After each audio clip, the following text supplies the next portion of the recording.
Everybody, I want to hear you. Let's go. Come on. One more time. Come on. I like it from Akka on guitar.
Today marks another historic milestone for Africa and our quest to secure access to energy for all. 3, 2, 1. Once we deploy this facility and the 6,000 metric ton storage facility in Accra, it will increase the overall LPG storage facility in Ghana to 40,000 metric ton, and that provides a significant buffer for the future. Wow.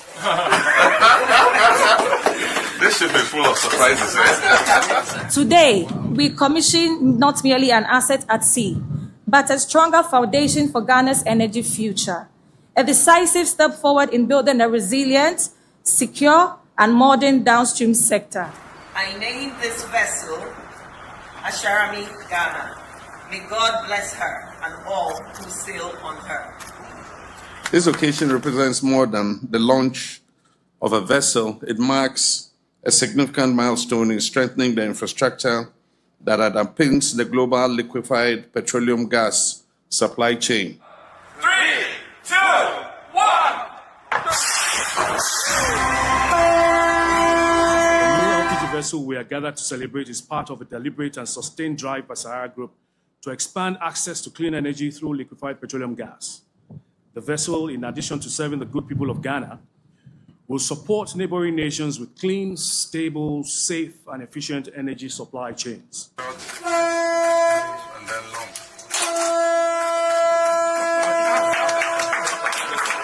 This investment aligns closely with Your Excellency's vision of building a resilient and sustainable downstream sector, one that promotes cleaner energy solutions while ensuring accessibility and security of supply for Ghanaian households and businesses. Ready? Yes, please.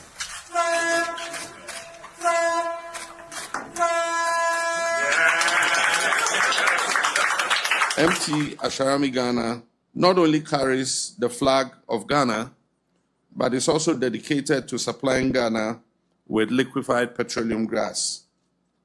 Together with the investment in the 6,000 metric ton storage facility, Sahara Group Limited is taking Ghana one more step towards energy security.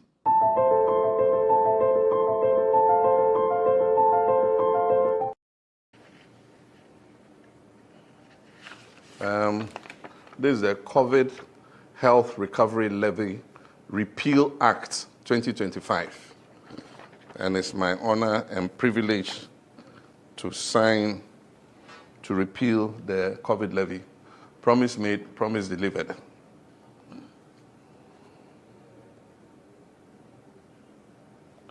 And today is the 10th of December, 2025. Signed.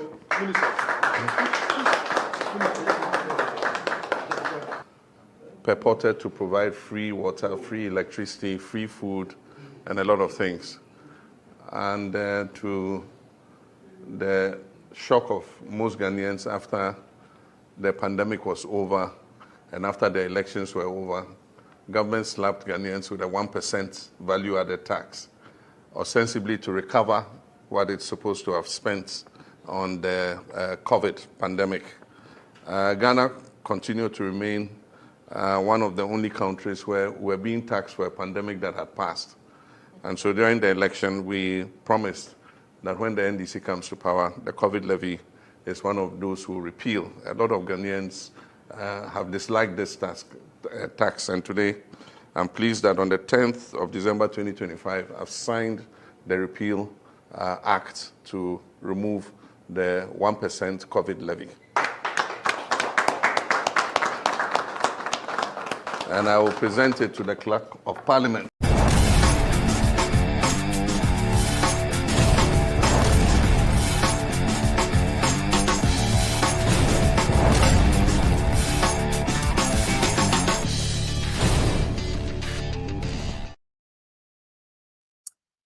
Very good evening and welcome to another edition of Nokreme Live on TodayGhanaNews TV. Meeting the Lawrence Apini. But today I'm going to be your host for this evening's program, and we are back again into the studio when we sit down again to talk about what is happening in Ghana. You know, we do this for God and country.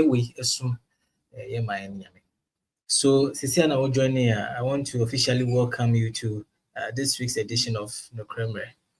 Now, today is going to be very interactive and interesting because I've got people who are coming to join me and have a fruitful discussion. Please, the ever discuss what and it's not about insults. When you turn in your messages, make sure say, I want it.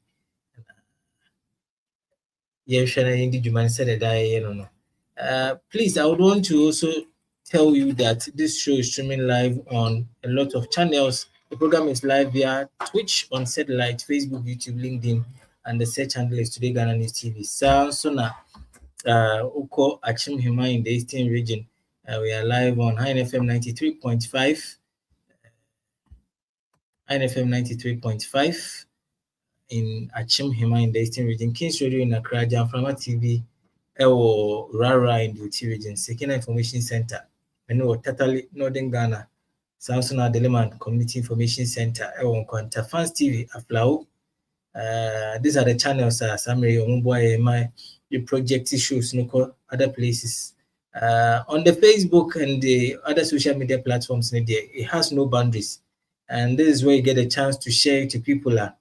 they are not within the areas where people Facebook there or any the social media pages, no, there are no boundaries. Until you have the chance to share it to people over there. Now, please make sure you send in your messages, and we'll find time to read it for you. You are part of the program. Without you, this program wouldn't be anywhere. So, you don't just listen, add your comments, your thoughts, suggestions, or views to it now in Shana and Kaimao. Yes, today we have a lot of things to discuss, like I intimated earlier, no? But before that, let me take you straight to what is happening on the front page, or the stories that made it to the front page of the Evening Tribune, Ghana's only watchdog. Now, I'm famous. This is the only newspaper, when you get it, you all the things happening in Ghana. So please, it's not expensive. Just go grab yourself a copy of the Evening Tribune. Just read it and get yourself abreast with what is happening in the political circles of Ghana. So on the front page of the Evening Tribune, we have introduced death penalty for corrupt politicians. This is from Dr. Salifu. We now Kancha Mahama Senka Be na Baino. Africa corrupt and Kanaba and a politician be corrupt be a Ghana's canon say death penalty the whole chain. When it happens like that, corruption is so unattractive to politicians. This is one of the topics I need will be talking about, because it carries weight. On the right hand side of the evening newspaper front page, you see the foreign affairs minister, and it says, please, if you can project the newspaper on the screen now, if you were seeing what is happening.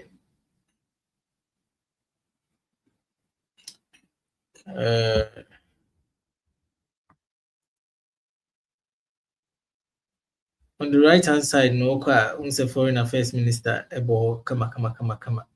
And then so he has something to say. But so we'll be diving more into what Dr. Salifu said.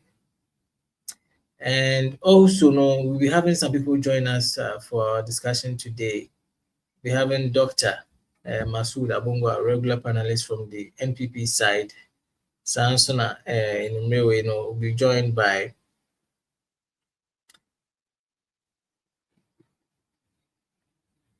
the NDC German communication team member Charles Mensah. And also is live. We are lucky we having Enoch Aki, one of the youngest communications person at NPP, making waves on the show, and that will be interesting also. So without much ado, I would like to go for a quick commercial break. When I come now, I'll introduce my guest for tonight's discussion now. But please, if you happen to be on the online platform, make sure you do share, like, and leave your comments. Stay tuned for a quick commercial break. We'll be right back.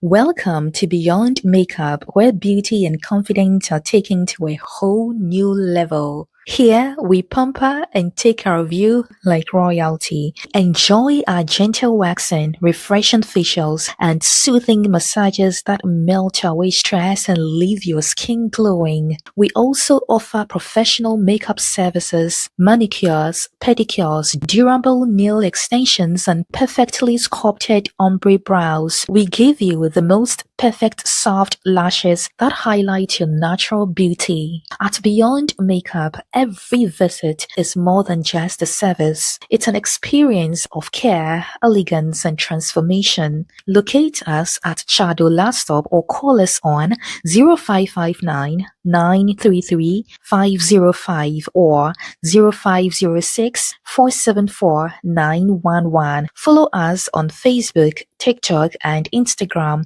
Beyond Makeup, your journey to wellness starts here. Oh, say yay! The African Arts, Food, Music and Culture Festival, Armenia 20 2026. Society, Yapa Huntim of Francis Consults, Eto Esa Afro as Bitesa, and what Ghana, any Africa, some showcase creativity, and what global stage. So we are artists, fashion designer, chef, musician, and empo, cultural entrepreneur, and woman. So what the African young creativity, every the global stage, and what Europe. Ya boy ya pomo atuho. Ya show registration I say, and it's 2% participating. And now on getting more information there. And you contact in our home so +374 558 508 11 and +233 542 545 815. Following our Facebook, Ope and Sembisa and Bibi Piata e fire home. Ubetimi I email and so ewo African Cultural Festival 2018 at gmail.com. African Arts, Food, Music and Culture Festival, Armenia 2026, made of way. Africa on display, culture without borders. Yeah, that was it,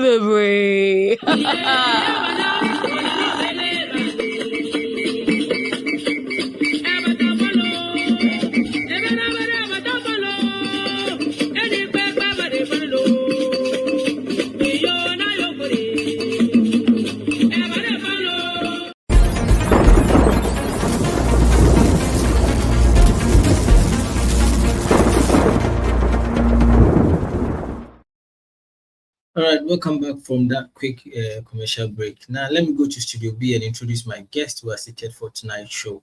If we can display them on the screen, producer, director. And then we have Mr. Charles Mensah. Mr. Charles Mensah is the NDC Hamburg Branch Communication Officer.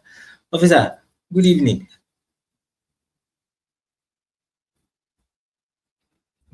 Yeah, good evening, Lawrence. Did you say Hamburg to say.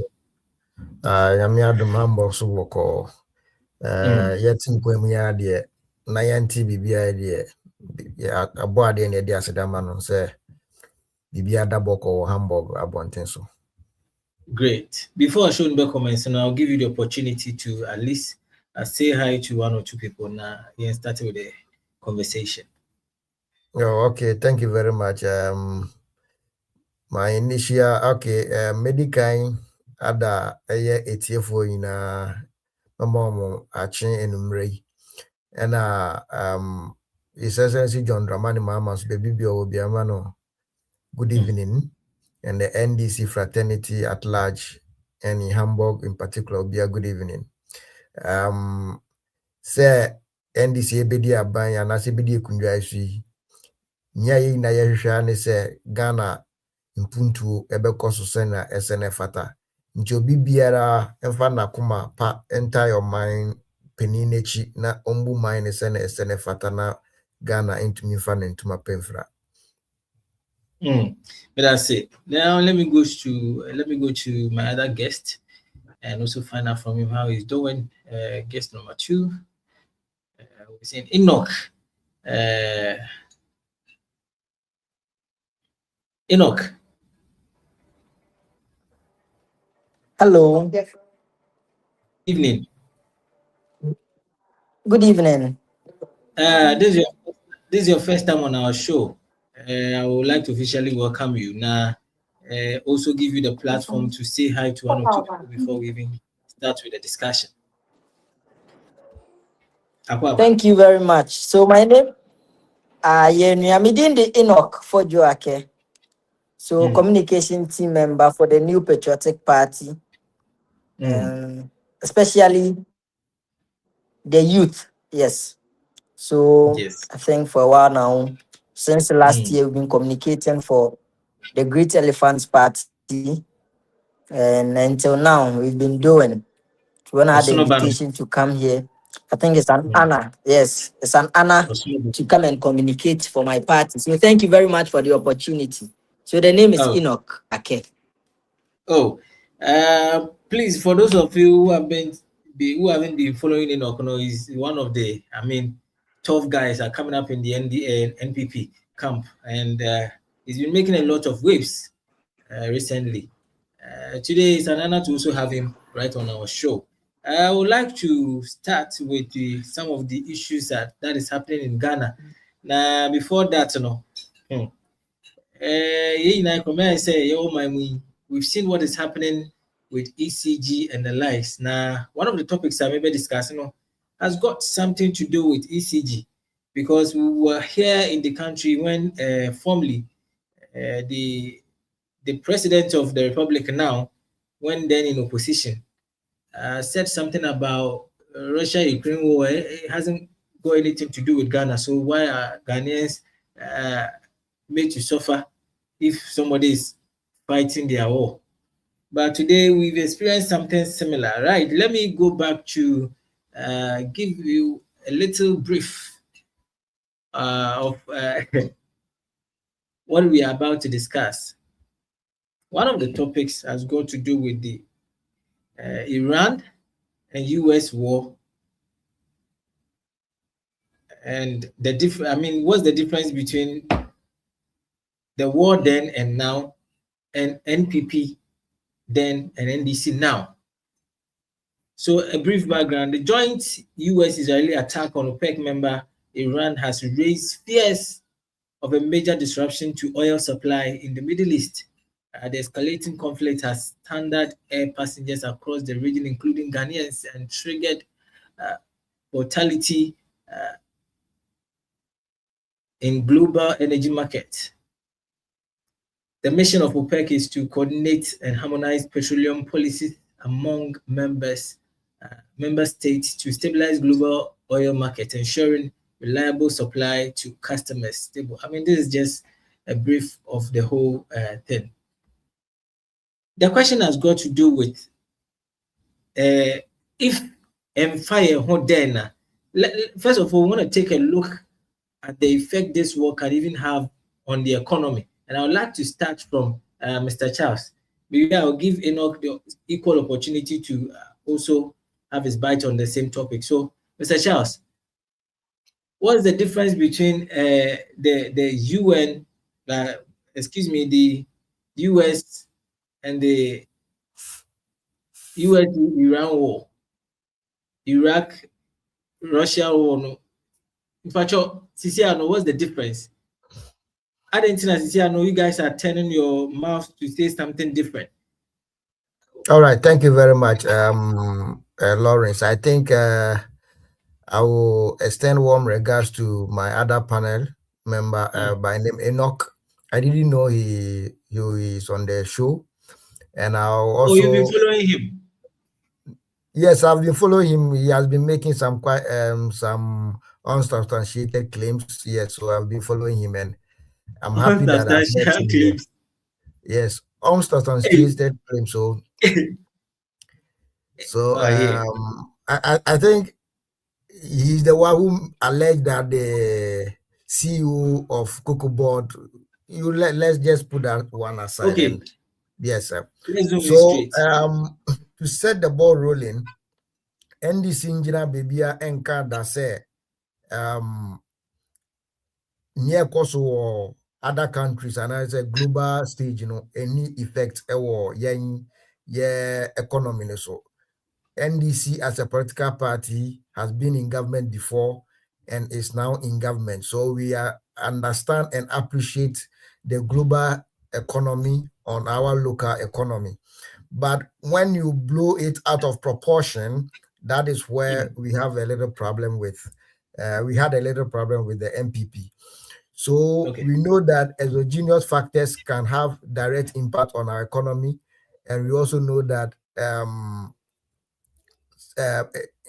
internal factors or endogenous factors can also have impact on our economy.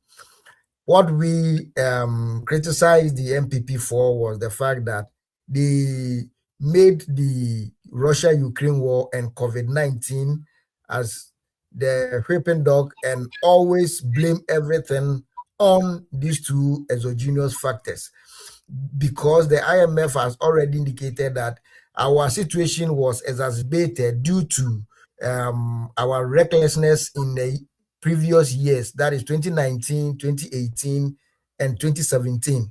The mismanagement that went on through these years made Ghana well exposed to the ramifications of the COVID-19 and subsequently the Russian-Ukraine war. So it is as a result of that, and our NDC agent Asoka said, your friend is saying the Russia-Ukraine war and the COVID-19 NPP exploited just to share away from their irresponsibility. But in our case, the war is ongoing. I mean, the Russia-Ukraine war is ongoing, and another war, or whatever you call it, has added up. But I can tell you on authority, say, as at now that we are speaking, fuel prices have not been increased, and even if they go up, we are anticipating that the effect or the margins will not be that much as compared to what NPP led government, edible on Ghanaians. So we, as a political party or as a government, we know that in difficult times like this, we need to have certain cushions or certain factors to cushion the good people of Ghana. And say before good days, as a bad days, you need to build buffers. So the NDC has built buffers to support whatever negative impact this war is going to have on the country. So the CEO of MPA has disclosed that we have about 5 point something weeks stock of oil product. Release in say prices of crude oil no level bia ebema bona cost too much Ghana for the don't be release. Aside that, they have put in place certain measures to mitigate the impact of this fuel price hike. By God being so good, the prices of this crude oil has started dropping. If you have followed the trend, you realize that the prices are dropping, and we are hoping that it will drop further so that Ghanaians will not be burdened with much increment in petroleum product. So by and large, I will say that the NDC government is on course. We understand the plight of Ghanaians, and we are putting in place measures to lessen the burden that Ghanaians will go through during this period. But also, we are looking at alternatives like bringing on board Dangote refinery, and also looking at Tor capacity to produce refine more crude for the usage of the by the people, and also other import from Europe. About 80% of our demand comes from Europe, and about 20%, the remaining 20% comes from the Middle East. So if that is the case, we are looking at getting our bulk of supply every Netherlands. So we are looking at ways are able to me Ediaba Ghana ebema price from by and large, and ama ankoba Ghana for so. But MPP for no everything was blamed on the on the COVID-19, and everything was blamed on the Ukraine war.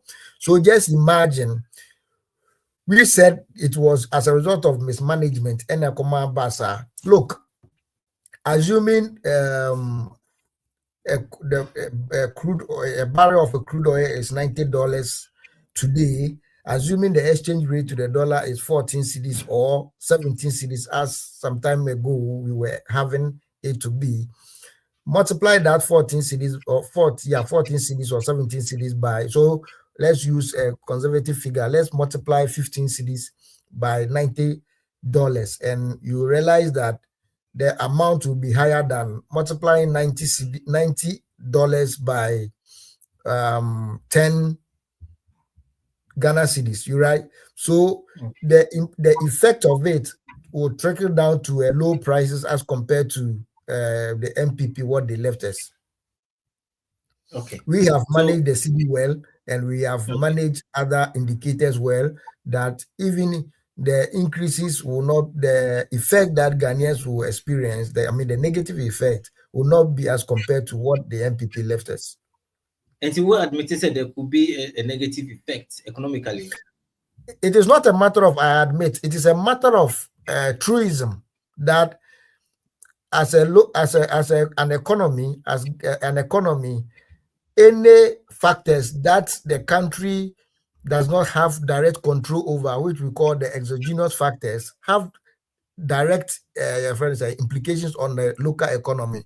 But how to manage these exogenous factors to ensure that the impact is not so severe on the citizen, that is what we are talking about. So, for instance, the MPP managed the local currency abysmally, and any exogenous factors that have direct correlation with the dollar to the cedi will exacerbate the situation. But if you compare just the currency management of the NDC to that of the MPP, you realize that right from the word go, our impact will not be as much as that of the MPP. That is what I'm talking about. Okay. Mami, moving on to Enoch. So, Nami man was equal opportunity to also take his bite on that. But before then, I would like to also entreat all of you who are online that when you come online, this is only opportunity for you to share. Now, but I want to remind you, we are streaming live on some other platforms. High FM 93.5 in Achim Hemai, the Lehman Community Information Center, Rara, France TV in Volta region, and some other channels. Enoch, you have the platform now.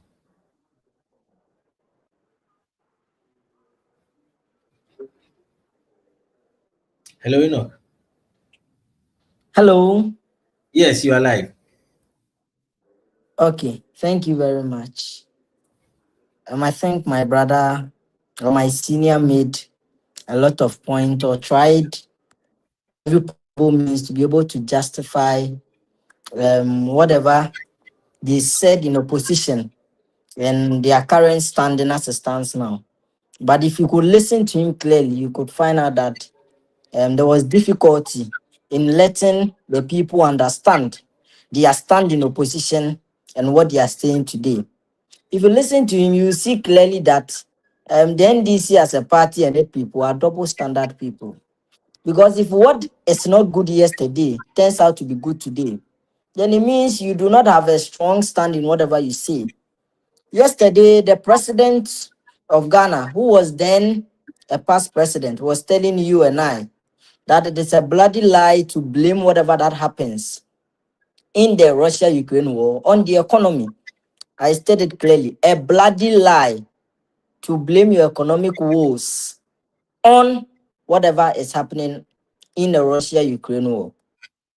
He went on to say during his campaign, 2024 campaign, clearly to us in that whatever that happens in another country, which is a war that is happening in 2 countries or 3, how does that war affect you and I?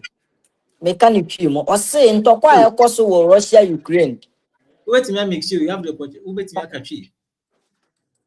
Okay. Or say in Tokwa Kosovo, be chrome, Russia, Ukraine. A bed then a Yansun Francois, our Ghana, Hanum. The communications officer, which is the national communications director of the National Democratic Congress, told you and I that a war happening in Russia, Ukraine. The bomb, a bomb na yetu, ebi mbeto Ghana Hanum. So why should President Akufo-Addo blame everything happening on Russia-Ukraine war? Clearly tells us that we cannot or we should not blame fuel prices when they go up on a war happening in Middle East.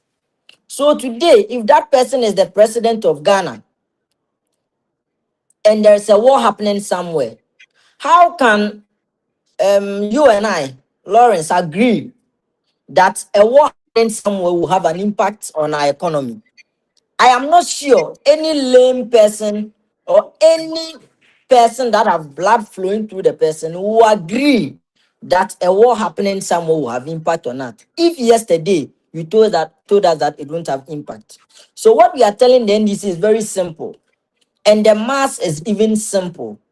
If 8,000 kilometers, which is Ukraine, 8,000 kilometers away from Ghana, then this is telling you or told you that could not have impact on our economy. How will 9,000 kilometers, which is Iran, have an impact on your economy? 8,000 and 9,000. If 8,000 could not have impact, how will 9,000 have impact? So if tomorrow you and I wake up in Ghana and fuel hit 17 cities, it is as a result of the incompetence of the government of the day, clearly said by the president and his entourage. If tomorrow we wake up and the cedi to dollar, the dollar is hitting 14 cedis, 15 cedis, then it means that we can blame the government of the day for his incompetence without even coming in to mention Russia-Ukraine war. Because clearly, the government of the day made it clear in opposition to you and I that there is no way a war happening somewhere will have an impact on our economy. So when I see my brothers wanting to justify their stand in what they said in opposition, I do not understand. Because clearly what they said in opposition is what is happening today. And the whole thing is looking like a karma, that God wanting to just show them something, because you had an opportunity in opposition where President Akufo-Addo and his people were preaching to the Ghanaian people that bear with us. There is a global crisis, one which is COVID-19 and the other which is the Russia-Ukraine war. That is the reason why we are having some challenges in our economy. One has to do with our finances. Because if you could clearly remember, when COVID came in President Akufo-Addo's one of his addresses, he told the Ghanaian people that we can let the economy go in shambles, but for lives, we cannot afford to lose them. When the people die and COVID goes away, we cannot go back and resurrect them. But when we let the economy die, tomorrow we can come together and fix things to have our economy back. That is why people were dying like chicken in other countries, if you could remember, during COVID. But in Ghana, we had a plan where we did not lose a lot of lives. But people did not understand.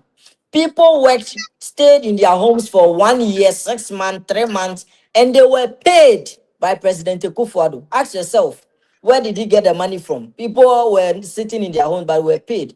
But he did all this because he felt that when we save their lives and we let the economy go in shambles, we can come back and repair it. But the NDC, because of power and what they want, they decided to politicize the war and COVID-19 and then use it as a tool to campaign.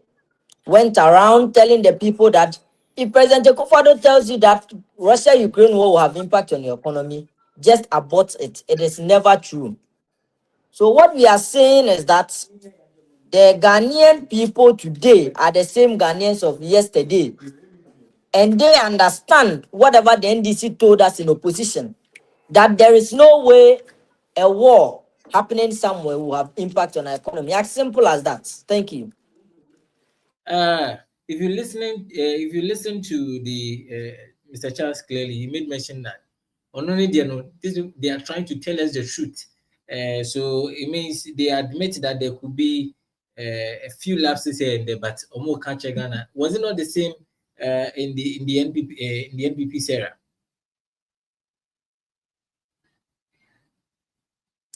Okay, so Mr. Charles, I think Enoch has made his point. Now, I don't know if there are things that you also like to rebut before we move on to the next topic.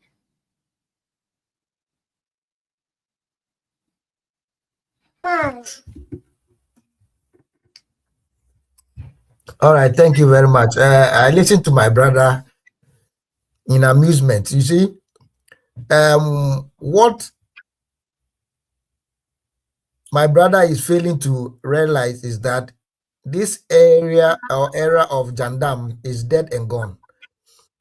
Nobody in the NDC in opposition indicated that the war in Russia-Ukraine, COVID-19 had no impact on our economy. If he can prove me wrong with evidence to that effect, I'll be very, very glad. What NDC said was that we appreciate the fact that COVID-19 and Russia-Ukraine war have impact on our local economy, save that we have mismanaged our economy to the extent that when COVID-19 broke and when Russia-Ukraine war came along, these exogenous factors exacerbated our situation because we have mismanaged our economy. So when he was talking, he made mention of the fact that when we wake up tomorrow and the dollar is 14 cedis, we should blame the president for that, and that we should call the president an incompetent president. Yes, I agree with him, because the former vice president has indicated that when in doubt, check the exchange rate. Okay, so by virtue of the dollar hitting 14 cedis to 17 cedis during the tenure, we can clearly indicate that they were incompetent in managing the exchange rate. When the dollar reduced from 14 cedis to 10 cedis, we can equally say that NDC has been very, very competent in managing the exchange rate. So in putting just the exchange rate into the equation, you realize that if petroleum products should be increased at the world market stage, by virtue of a strong currency, a strong cedi to the dollar rate, the impact will not be the same as an exchange rate that was 17 cedis or 14 cedis. You get me? So we are saying that these exogenous factors, because we do not have direct control over what we have direct control over, we should manage it prudently in such a way that when tomorrow a disaster or any misfortune happens, by virtue of prudent management, we are able to mitigate the impact on the citizen. That is what NDC was talking about.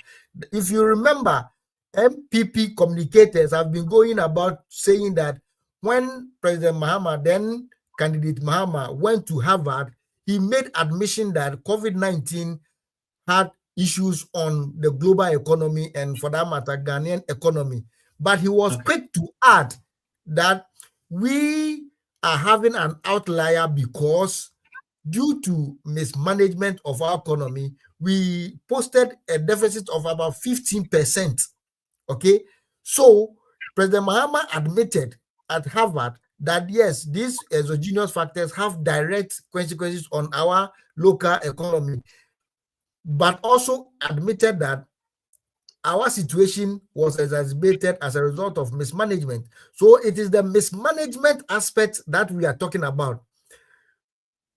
For this, for our brothers in the NPP, all what they are wishing is doom for the economy. So Russia-Ukraine war is still going. Iran, America, Israel war is still ongoing. For them, they are praying that petroleum product will hit, let's say, $150 per barrel.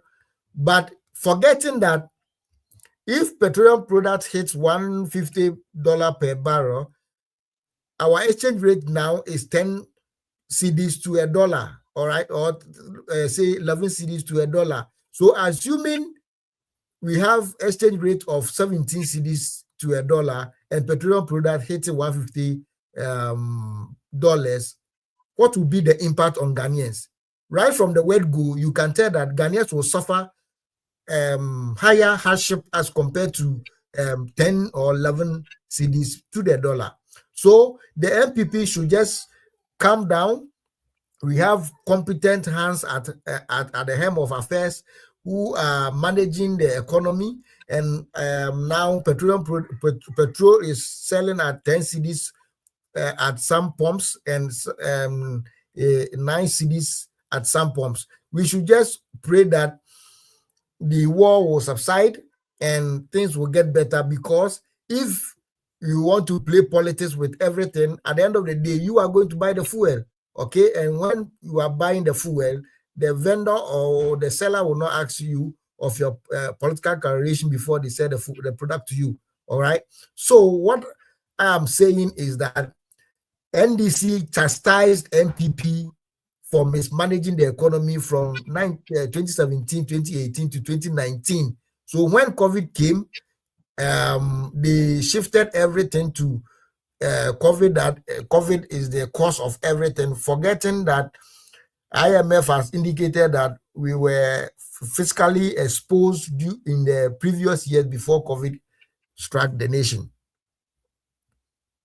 All right, so since I wanted me upon, let me also take you there.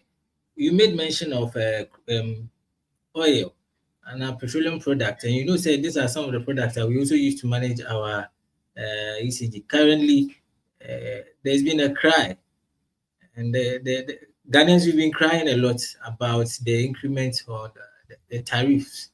So, Osha, ECG na say auto will cramp on and China edum, and yes, it's been loud on the street, baby. So with that, you also made mention of the economic impact. How are you trying to solve this? Because some of the countries now mention some of the countries that we mostly have our supplies from, and they are those who are in this war. So yes, how are you? What are the strategies?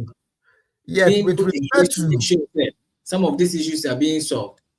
Yeah, with respect to the ECG problem that is currently persisting, two legs.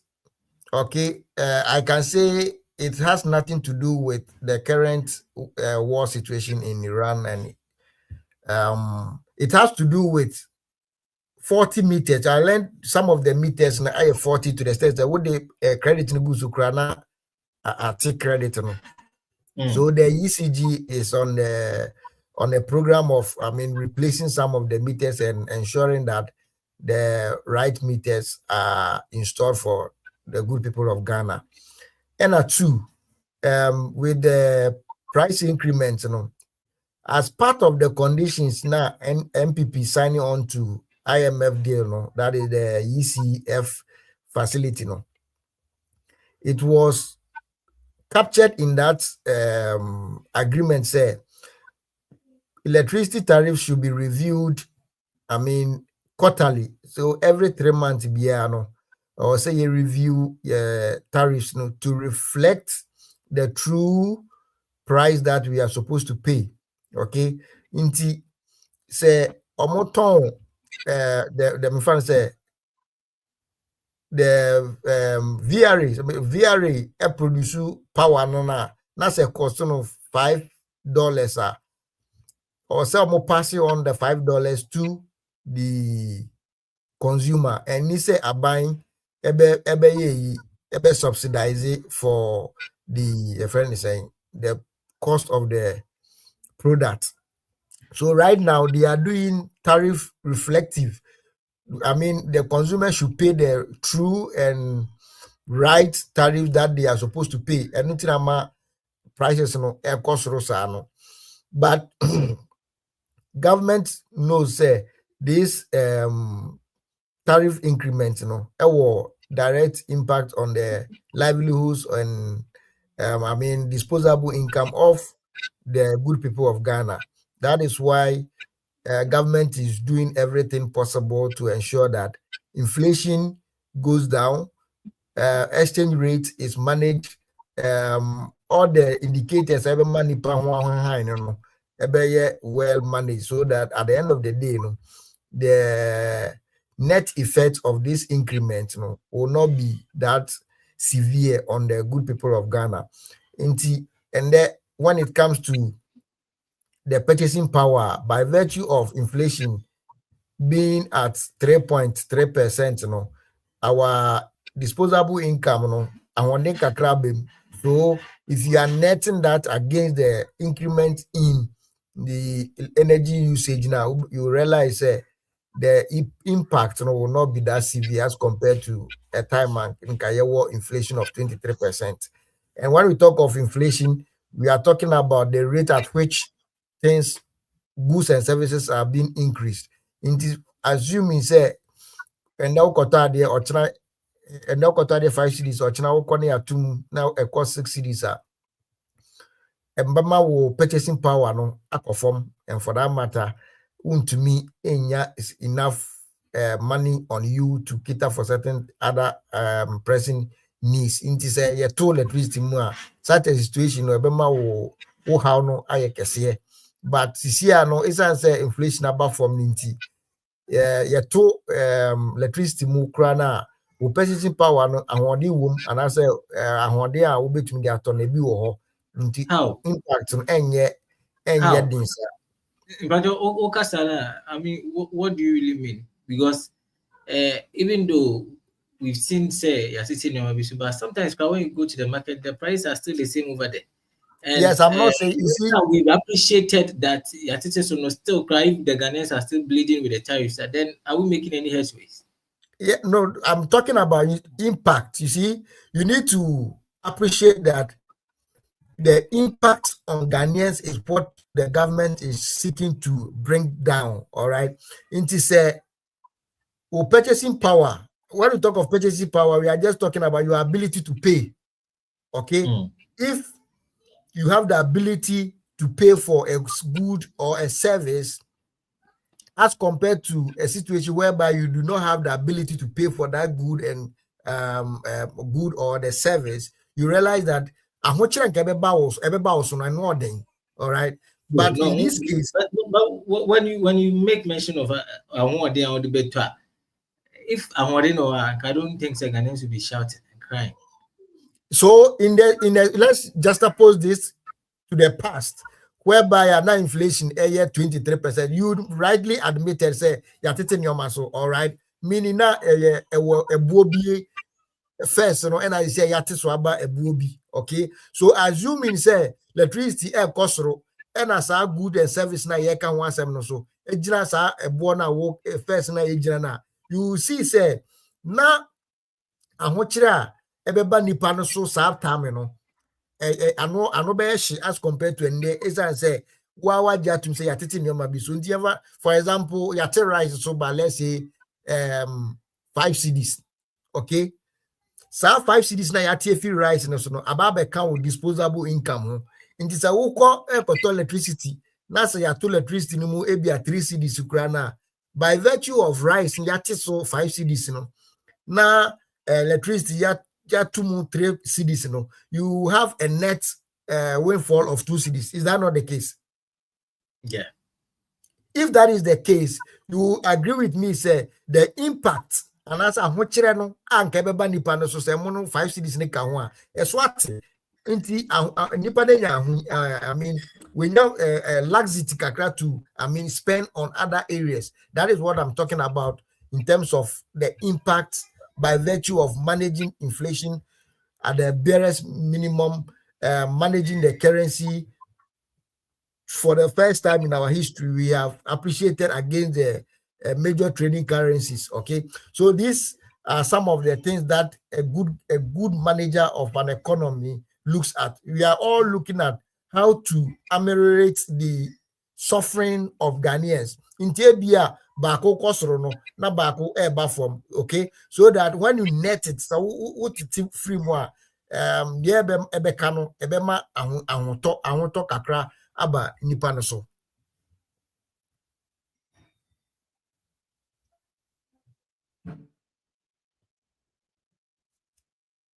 I mean, Wakasa, he's been talking since this outcry of Ghanaians with regards to ECG. Let me move straight to Enoch and also get his bite on this particular one, linking the economic impact of the U.S. Iran war, then the impact it has on ECG, how Ghanaians are crying on the street and all that.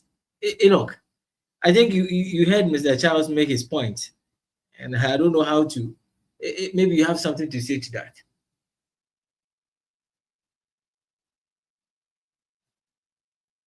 Your mic, check your mic, you're on mute. Hello. Yes, Am I yes, loud yes. and clear? You are live. You are live. Okay.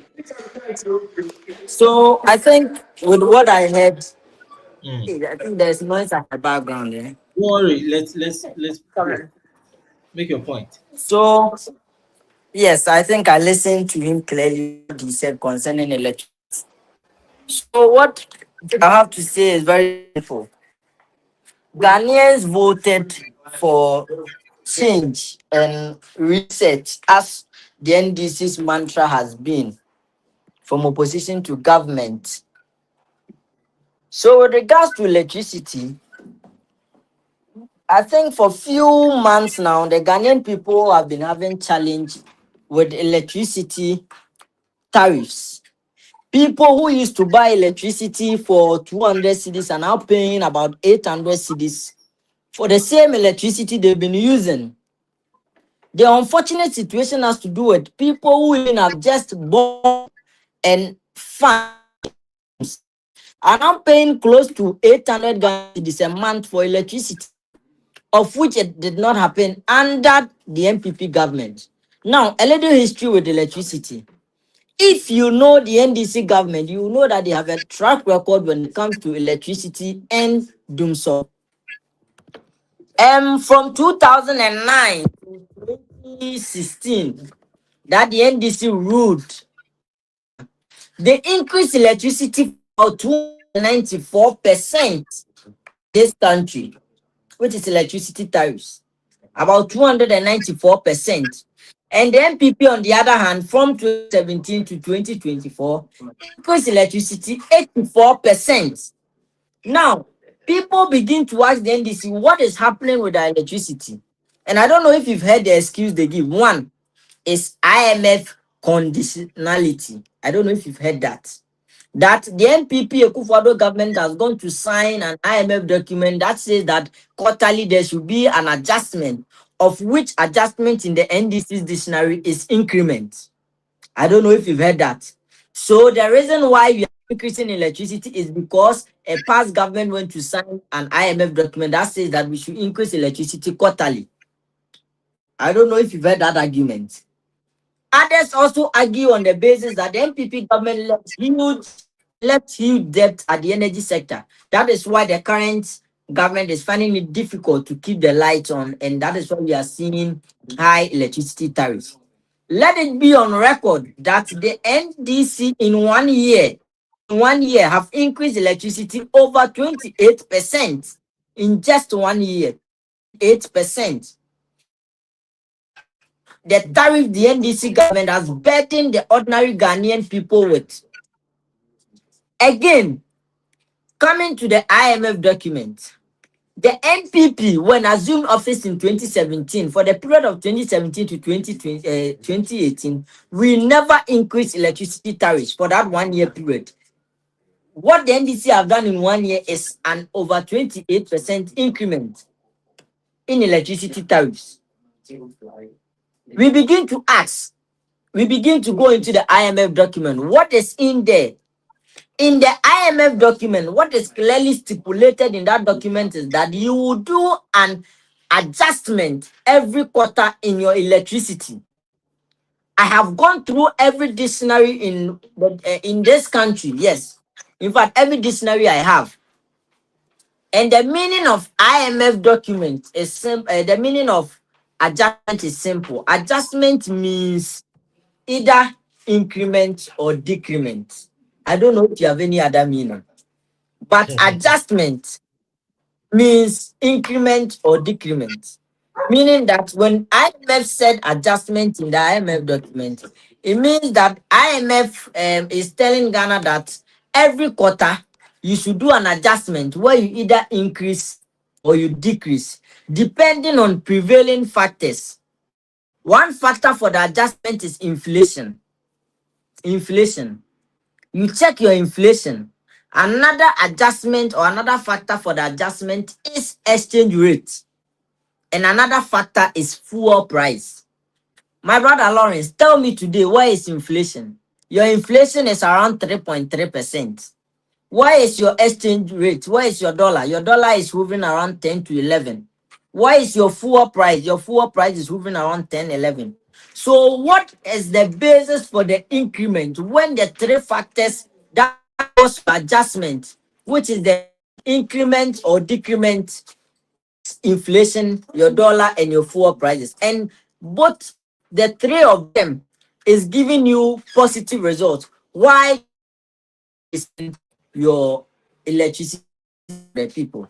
It clearly tells you that the NDC government has not been truthful with the Ghanaian people, and that they are only hiding under the guise of how do you call it, IMF, and they are increasing electricity tariffs.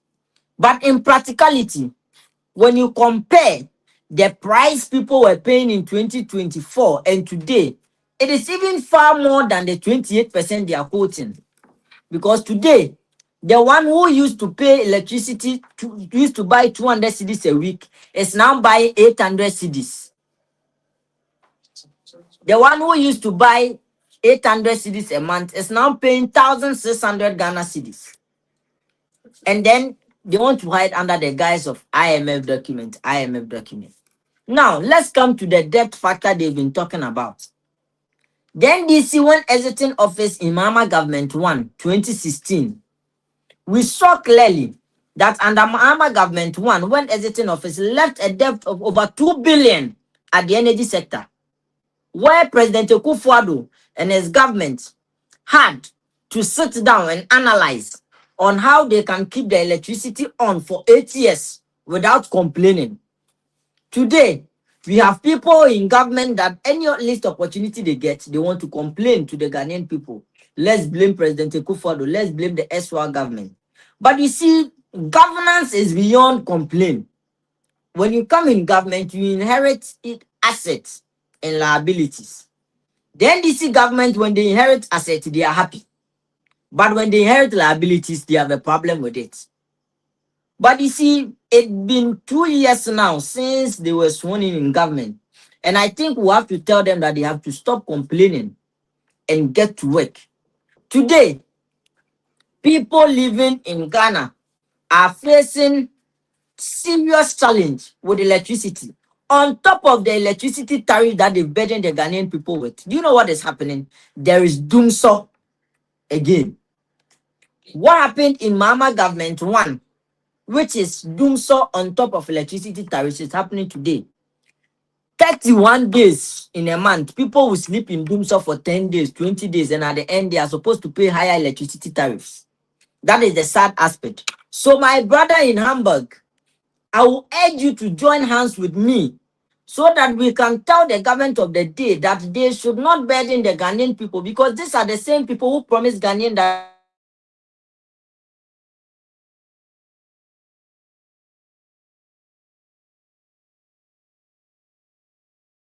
question that you have to ask is, how can global phenomena skip Cote d'Ivoire and all the surrounding countries and only attack Ghana?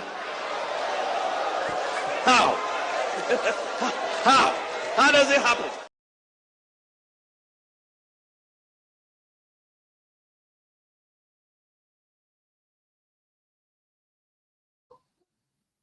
This is your number one political talk show, no crime.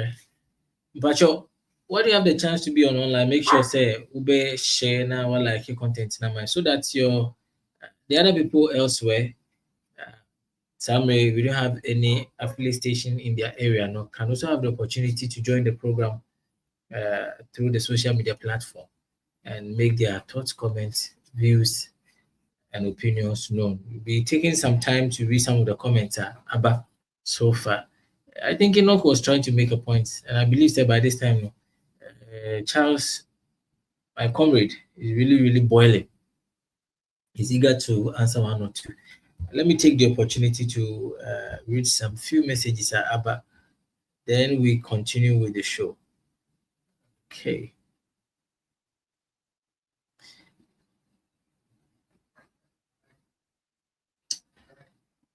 So this one says, Remo says, watching from Watching from Manchania, why didn't the NPP reduce the electricity bills? NPP, never again. It is like a direct attack. Nana Tafimu says, good evening, watching from totally northern Ghana, and greetings from the Kenya Information Center listeners. And I hope all you guys are doing well. Okay, so Robert says, watching from Paris, France. Thank you so much. I'm going to way, but from Pom Befi says, good evening. Corruption is a canker. We need to tackle very well. I support the death penalty. Corruption. I think the death penalty, corrupt politicians. I don't know. And they said I think it's a typo. Watching from Akuse. Thank you. From Pom Befi. Now to our next topic, let me take you straight to my next topic, and it has got to do with the introduction of death penalty for corrupt politicians. I would like to read a few things, the understanding well. So, and we had Dr. Salifu on one of our shows, and now about the introduction of death penalty. So let me give you a brief background. The head of research for the NDC Forum US branch, Dr. Justice Salifu, has called on President John Dramani Mahama to consider introducing the death penalty for offenders of political corruption, arguing that strong punitive measures are necessary to curb the growing menace to graft in public office. I beg your pardon. Speaking in an exclusive interview on My View, My View show, one of the shows is being aired on TodayGhanaNews TV. Dr. Salifu, a renowned educationist, stated that the success of President Mahama's research agenda will depend largely on the ability of justice system decisively punish corruption-related offense. Na the ochemina say nkebeyanka mwamusha na fide fa ne montoto akwemna said the okwa amahuru so politicians who are corrupt and other corrupt people, no, they face death penalty in Kamosha and Kamama introduced. But from where I sit, I think it wouldn't really augur well. But sometimes my opinions wouldn't really matter. So that's why I have panelists here to help me discuss this into details. Mr. Charles, Yes. this is what Dr. Justice Salifu is saying. But before you even jump on this topic, I don't know if you have a little rebuttal to what Enoch said before you even come on this one. Yes, thank you very much. Enoch Kasan, I wouldn't waste my time on that. And the only thing I was saying is, okay, report, All Kasan, I say the IMF report indicates a quarterly adjustment. And he rightly indicated adjustment means either going up or coming down due to the prevailing factors. Okay. Into the prevailing factors, the better say Nkosro and answer Nkosro. But he failed to add that in that document, they said quarterly adjustment to be of electricity tariff should be reflective. The ref is reflective, no. As a chair say, Costa Nipano air to amount, no. Nipano Okoto Sade, no, should also pay that same cost. Do you know that electricity cost or electricity tariff is highly subsidized, and it brings burden on the governments? Okay, so the IMF recommended that it should be reflective, meaning say VRA produce at the end of Toma ECG 5 CDs. They should try as much as possible to recover that 5 CDs from the consumer into a step by step. So, Abayno ehuni say is here the economic climate, is being favorable. It is a more adjusted quarterly in Kakran Kana say a very reflective to clear the backlog now. Canada, it will, make the sector very liquid no the necessary investment now very efficient, because I know said the ECG the energy now via produce about almost 40% of it technical losses. That means so produce 100 cedis worth of electricity before we do consumer or now almost 40 cedis. Actually, by virtue of inefficiency in the transmission cables, so the IMF indicated that it should be reflective. Into going forward, so kakra na wode beka ho na ahotre emma na wode aka ho isane say other sectors the other sectors are doing well, for which reason the adjustment in tariffs will not exacerbate the suffering of Ghanaians. Again, those who are complaining say a motor of 800, you see a motor 1,000 and over and Hokonabano. They are refusing to tell you that it is either their consumption rate has gone up by virtue of additional gadgets or other by virtue of 40 meters. Okay, I right from the I think if we can 40 meters, I will agree to that. But when you say by virtue of other additional gadgets, now some people are using the same gadget. In fact, they've less than the number of gadgets that they are using. Yes, that is why I gave you two scenarios. So if you agree to the fact that the ECG itself has come out to admit, say, they are having some 40 meters in the system. I am prepaid credit, air fast. The ECG has come out to admit that, and they are working on ensuring that they fix those anomalies or those problems. It is also possible that people have, increased their consumption rates by virtue of bringing on board other additional gadgets. It is also possible, okay? So, for instance, if you were not using your friend said blender previously and were buying ACD, it is possible that such a person might have now acquired a blender. Okay, I'm not in any way saying say increment no. No, what I'm just trying to say is people, we should be realistic in our criticism. It is possible that people may have increased their consumption rates, and it is also possible that some of these people are victims of this 40 meters. So in conclusion, I admit something should be done with the 40 meters, and also admit that people might have increased their consumption rates. Going forward, you said death penalty. Death penalty, to me, I don't subscribe to death penalty in general, but with death penalty to be meted out to corrupt officials, I strongly have a contrary view, because I know corruption is not good. Corruption is the bane of our own development, and for that matter, anything that go against your developmental agenda, I am against it. But to introduce death penalty in corruption matters, that is where I think it is so excessive. Why is it excessive? Because even in murder cases, we are trying as much as possible to do away with death penalties.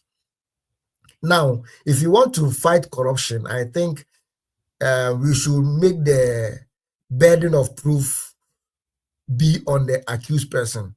In that instance, the appetite to engage in corruption will be very, very minimal, because if they find any money on you, which money does not commiserate with the work that you do, I think the burden should be on you to prove otherwise. Unlike what is happening now. What is happening now is that it is the state that has to prove your guilt in corruption matters. So in a situation whereby the accused person during the period in which he had the opportunity to engage in corrupt practices was able to, hide all tracing materials, it becomes very, very difficult for the state to prove the guilt of such a person.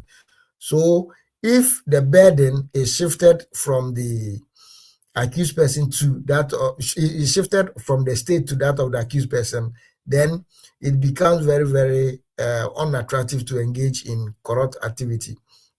So, for example, you are seen driving a car that costs more than what you are expected to earn legally and legitimately. The onus then becomes, the onus then lies on you to prove where you got the money from. If you are not able to prove where you got the money from, automatically the state can state unequivocally that the property was acquired through corrupt means and the property could be confiscated. So I think in fighting corruption at this stage, we should shift the burden of proof from the state to the accused person. And it is going to be an effective way of fighting corruption. I hope you are familiar with Cecilia Dapa's case. Yes, and some other cases. She is. Being alleged of money laundering, and in money laundering cases, the burden of proof lies on the accused person, and you and I can attest to the fact that ever since this matter broke up, she has not been able to prove the source of those funds, and the state is in the process of confiscating those assets because she has failed to, prove the source of that funds. It's shocking. So if we can extend that burden of proof to other corrupt cases or in our enterprise to fight corruption, I think it will help. I'm just giving you a typical example of where there are more examples. Come again. There are more examples that you can give. I say, oh yes, but I'm giving you what is at hand. We have some at hand from your camp as well, which includes. You know, I don't need to say. No. I mean, I just want you to be, balanced. Yeah, that is why I'm saying that the burden should be shifted from the accused, from the state to that of the accused. So it becomes it becomes the burden for the accused to prove his innocence. Okay, if you are not able to prove your innocence, then the state can conclude that the property was acquired through fraudulent means or through corrupt means. That's all I'm just trying to say. So whoever it got, I'm not in support of whether NDC or whether NPP. Whoever is found to have engaged in corrupt activity, the burden should move from the state to that of the accused person. But let's look at the countries that engage themselves in this death penalty.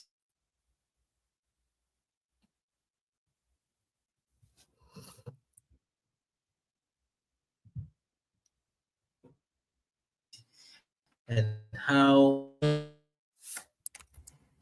himself support this under his tenure, but can it change the narrative? Can make me say if something like that is introduced in Ghana, let's say even Africa, where corruption is on the rise?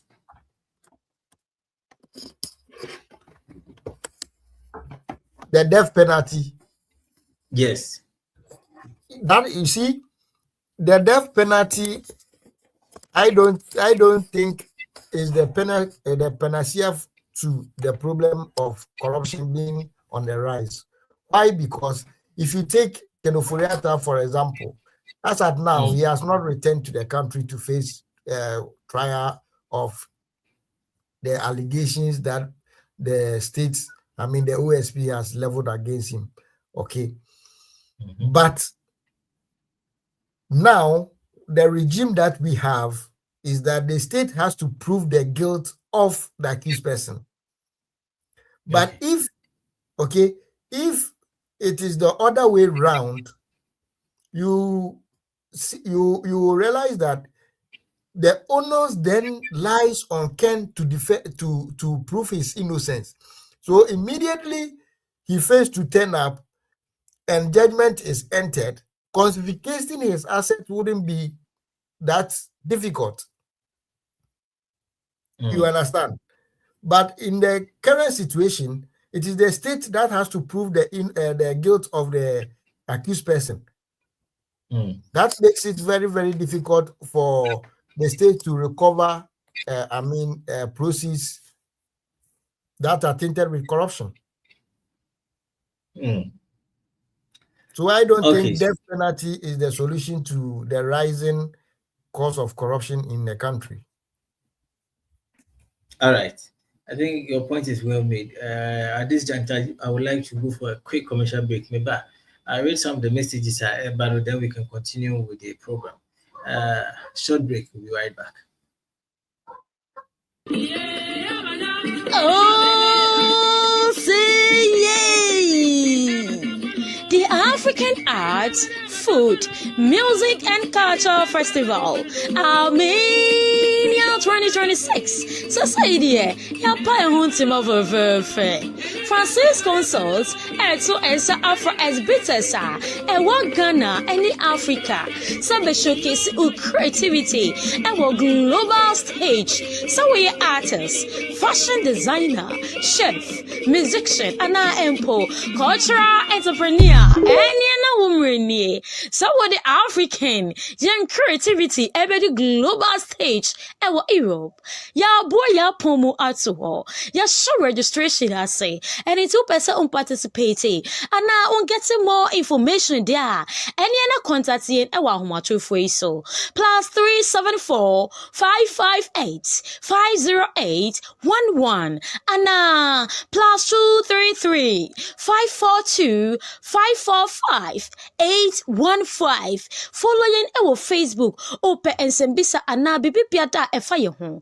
Ubetimi I email so ewo African Cultural Festival 2018 at gmail.com.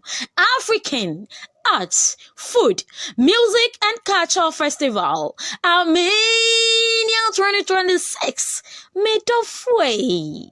Africa on display, culture without borders. Yeah, that was it,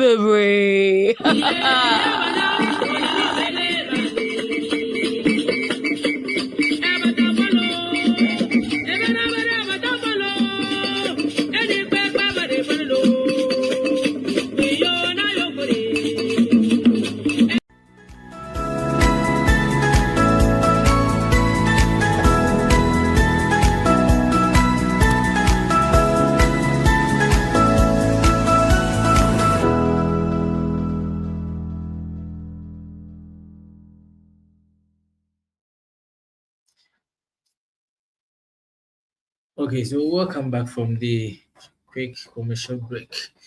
I have a message here from Jibodi Efua says the height ECG tariffs are some of the bad NPP IMF agreements. Watching from Suhum.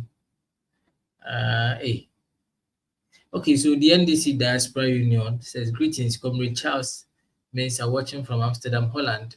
Nothing about the NPP Nothing about the NPP attracts us or is attractive to us. Okay. Edio. Mavis Watson says, watching with the family from Lisbon, Portugal. If the NPP were to be in power, like they will charge us Iran-Israel war tax. Hard. This is so hard. Jamfama TV says, watching from Rara in the UT region, thank you for the collaboration. Okuyevu says the NDC has managed the country well. Even in global economic crisis, the economy is still doing well. No new tax has been imposed on us. Watching from Suhum in the Eastern region. Sikapa family says the NPP guy doesn't know what he's talking about. How on earth can any reasonable person compare NDC to a very corrupt, evil NPP? Watching from Jumapo. Unfortunately, no Enoch will not drop. I'm sure you go anchor. You'll be the best person to address it. But Lady Miles says, Enoch, even those who mismanaged the economy and did the NPP are even ashamed to come out and talk because they know how evil-minded they were. Watching from Twitch, from St. Petersburg. I'm sure it's in Germany. All right. For your message pops up again. The high ECG tariffs are some of the bad, as a result of some of the bad IMF agreement. Watching from Suhum in the Eastern region. These are some of the messages about. Okay. So we are still here now, and then it's likely for us to close before our time. Now, Nyami Abib says former President Kufuor even said corruption started from the days of Adam. NPP corruption is in their DNA. Watching from content in the UT region. Hey, I'm out for cancer. Bojo Williams says, please, we are tired about. Hey, Bojo, I think.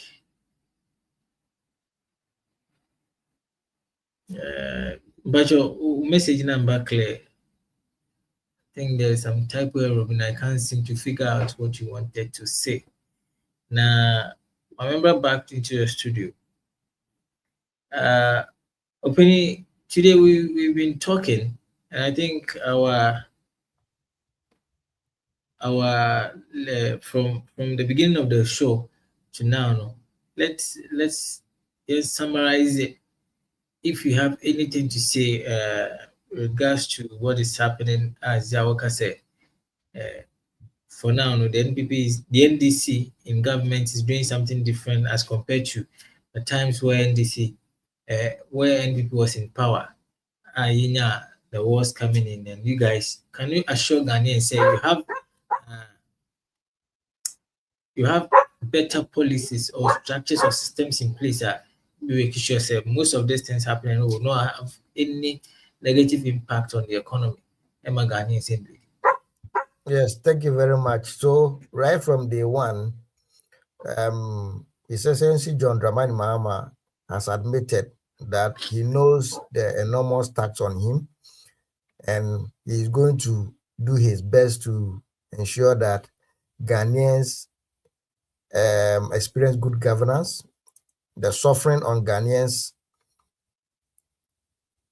is mitigated to the barest minimum. So President Mahama knows also oye bibi na Ghana for ehotomo. Nti obaye no odi si ne nisi say onkoye mabobusia onkoye medi nti no ka say obeye lean government.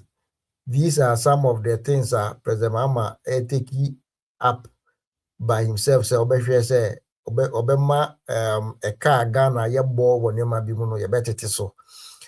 A typical example is the 6 March celebration. Previously, the state used to spend about 17 to 20 million Ghana cedis, but the recent one, I learned it was the government spent about 1.5 million Ghana cedis for the celebration. So, in your way, and President Mahama, Emma expenses are mining, cost bebrias, you could just kakobobusia.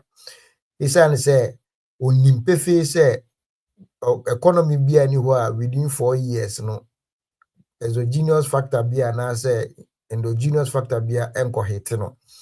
So he's being prudent in managing the economy, he's being prudent in managing the country at large, so that the BBC the bit me aswano, iyema ahochre no enkoye de ano nkoye den wo sane experience ya declare bankruptcy in the year 2023. So President Mahama, Ghanaians can be rest assured, say, you make sure that the country is governed in such a way that bibi kosikra na nsunsuanso no enkoye te say na esi embre bi atwam ko. Nya Ghana for betimi aya ne say omode mpaibo ebetai aman penino echi na dia oye bia no ewie peye. Because obi anda so da say Russia Ukraine war bi ebaye. Obi anso da say Iran Israel US war bi ebeba nso aba. Nti at the end of the day no dem enhyehyɛ ana say ahotoso be na waye ato ho say bibisa kwesi a wo de bebo ho ban. Eno nti na over the years no His Excellency John Dramani Mahama indicated say we should build buffers, and by building buffers or introduce the sinking fund or introduce the stabilization fund and the heritage fund. These are funds that were created by the NDC administration to ensure say we are quite much or mind benya bibi edin wato so. Do you remember as a COVID by the NPP went into the stabilization fund? If at a point in time, the then senior minister had to discuss going to the heritage fund for funds to, finance free SHS. But President Mahama has proven, say, you don't have to go to the heritage fund to get money to fund free SHS. When you engage in prudent management, when you engage in fiscal discipline, you have enough resources to manage certain critical aspects of the economy without borrowing or without depleting your reserves. You know, say, for the whole of 2025, we never issued any bond. The whole of 2025, we had no Euro bond, we had no domestic bond. Government managed the economy with the little resources that the economy generated and resources from the TB market. So if you engage in discipline and prudent management, we can manage the country and manage it well.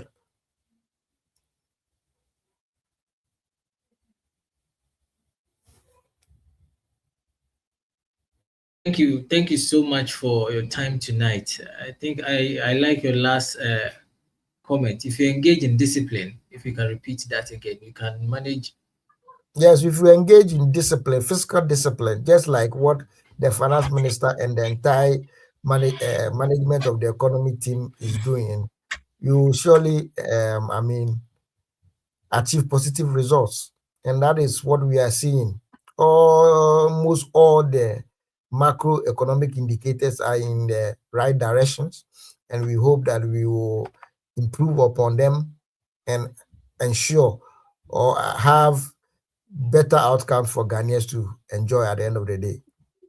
Thank you so much. Because economic hardships do not know political affiliations. If Kenke is sold at 10 cedis and you go to the market to buy one, they will not ask you of your party card. Okay. And if Kenke is sold at 5 cedis and you go to the market to buy one, they will not ask you of your party card. So which one do you prefer to? You prefer the lesser one, right? And the lesser one can come about only if the leaders of the economy are prudent, the leaders of the economy are disciplined in whatever policies that they engage in. I mean, we all enjoy the benefits of the labor of these people. Mr. Charles, thank you so much for your time this evening. You're welcome. I also take this opportunity to thank everyone who sent us their message, spent their time to watch and follow the conversation. This has been Ukrainian live on Today Ghana News TV. I want to say a big thank you to our director producer, Mr. Sid Adi, who is always behind the machines at Ocean Viacoso. And it's been an interesting evening with all of you. next week, Thursday, we'll be coming your way with another interesting segment right here. My name has been Lawrence Apineboy, your host. See you on Thursday next week. Bye. In a survey conducted by professional service firm PwC in July 2025, believe the country's macroeconomic performance in the first half of the year has met or exceeded expectations. 95% of Ghanaians believe that our macroeconomic performance, our macroeconomic performance has met or exceeded expectations. Indeed, even members of the NPP cannot deny the fact that the indicators are looking very, very good. So far, so excellent. Mr. Speaker, we in the NDC are governing well. The president of Imani, Franklin Kujo, on July 5th, 2020,